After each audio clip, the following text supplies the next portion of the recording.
nuovo PSR, cosa cambia in questo nuovo progetto di sviluppo rurale? Allora, intanto cambia la dotazione finanziaria, abbiamo più risorse rispetto alla programmazione precedente, abbiamo risorse per 1.308 miliardi e una parte di queste risorse sono cofinanziate dalla Regione, in misura maggiore rispetto a quanto accaduto nella programmazione precedente.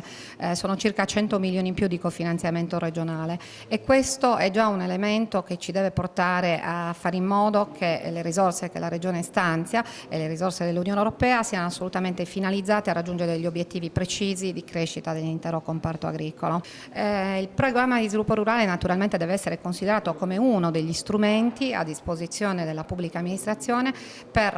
far crescere il comparto agricolo. Il programma di sviluppo rurale che deve ragionare e dialogare con le altre politiche regionali, tipo le politiche sul credito, che saranno fondamentali, in particolare per il comparto agricolo che soffre moltissimo per la carenza di liquidità, che non consentono di fare investimenti e che non consentono alle aziende troppo piccole, sarde, di crescere e di affrontare i mercati globali. Ma si dovrà lavorare anche in modo tale che il programma di sviluppo rurale sia lo strumento che dialoga con un piano di promozione dei nostri prodotti e un piano di promozione del nostro territorio. Le azioni messe in campo dalla programmazione europea,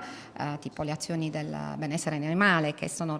azioni che drenano molte risorse, devono essere azioni che devono servire a far capire come i nostri prodotti sono prodotti di grande eccellenza, i formaggi ottenuti dai nostri allevamenti allevati in regime di benessere animale sono prodotti di grande qualità.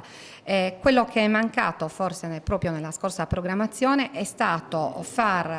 utilizzare il programma di sviluppo rurale come uno strumento e non come lo strumento. Quindi noi abbiamo destinato nella passata programmazione risorse ingenti al benessere animale, ma mai nessuno ha pensato di dire che queste risorse erano servite per ottenere prodotti di qualità e di eccellenza.